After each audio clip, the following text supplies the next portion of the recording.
Hi, my name is Drew Hoffman, and today I'm going to talk about some left-wing critiques of the welfare state. Most people on the left support the welfare state or the idea of the welfare state in some fashion, but there are some critiques. Some are broad critiques of the welfare state. Others are about the ways in which particular programs work or the way particular welfare states, and especially the American welfare state, are set up. So let's go to those. So the sort of Marxist critique of the welfare state is that capitalism is the problem. Many left-wing people or socialists want to overthrow capitalism. They find that capitalism still is a system where the owners of capital exploit the laborers, where the owners of capital exploit their wealth to run the political system, etc. And so what the welfare state does is it makes life under capitalism more tolerable, easier, and also may help build support for capitalism, or at least for the current system. And so the notion here, in very Marxist terms, is that the welfare state creates false consciousness. Instead of the workers revolting against capitalism, they decide that, oh, capitalism is tolerable, it's not that bad. At least the welfare state cushions some of the negative aspects of capitalism. Despite this particular criticism among Marxists, usually they still support the welfare state because they see the ways in which it benefits people. They just are not super happy with this particular aspect of it, and want to make sure that left-wingers don't lose sight of the final goal, which is to reduce or overthrow capitalism.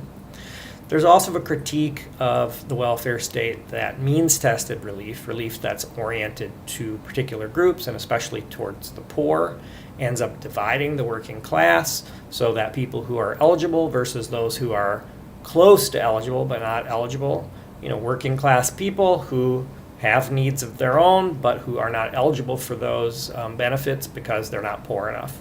So this sort of difference between the groups, especially when those receiving the relief are stigmatized in some way as undeserving or unworthy, or when programs are racialized, this can end up dividing the working class so that they're unable to mount a critique of the broader system, a critique of capitalism. There's also a critique, mainly coming from Piven and Cloward, about the ways in which relief regulates the poor. They argue that relief is mainly meant to preserve order, in other words, to make sure that poor people don't rebel and kill rich people in their beds.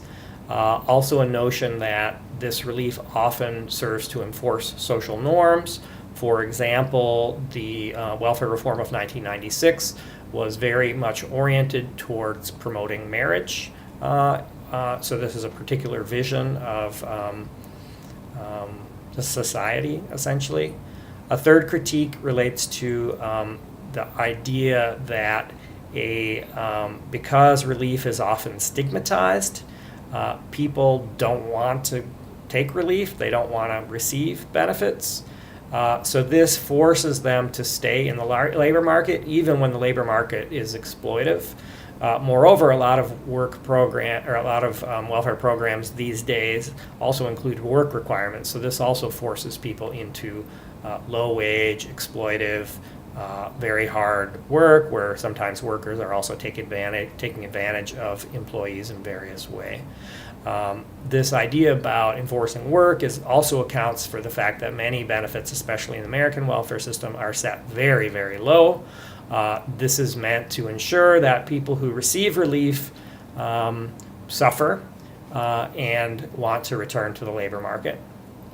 There's also a critique that, in part because those benefits are so low, that they allow the poor to just barely survive but not to thrive.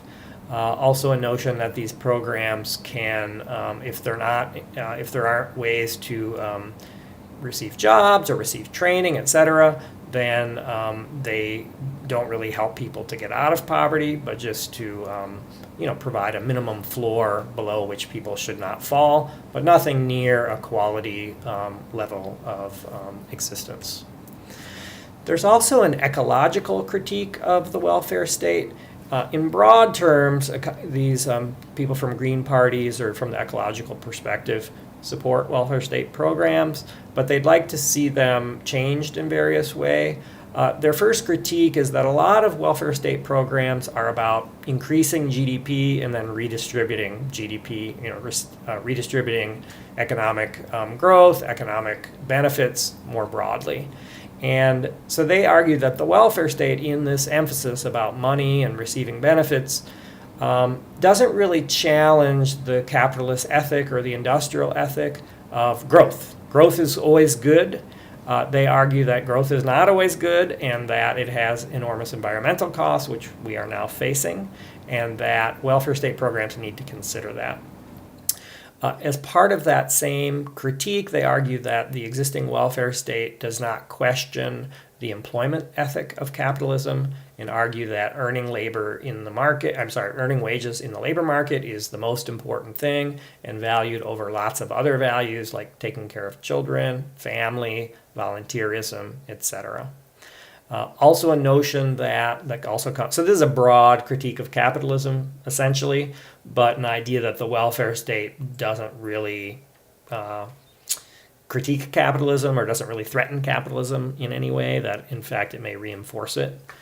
So there's a notion here too about the accumulative impulse, a notion that in a capitalist economy people are judged by their material possessions, and so material possessions, economic growth, production become the end-all and be-all of the society.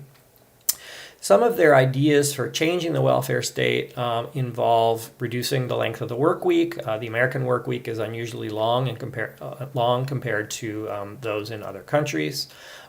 Requiring employers to provide vacations. This is also quite common in Europe. Another possibility is something they call a participation income, where everyone would receive a basic income. It'd be universal. And this would allow people to make choices about the degree to which they want to be involved in the labor market. When they call it a participation income, that means that it would not be, the money would not be no strings. Instead, to receive the money, you would have to be either working or doing some sort of beneficial activity for the society, maybe parenting, maybe doing some sort of community work, etc.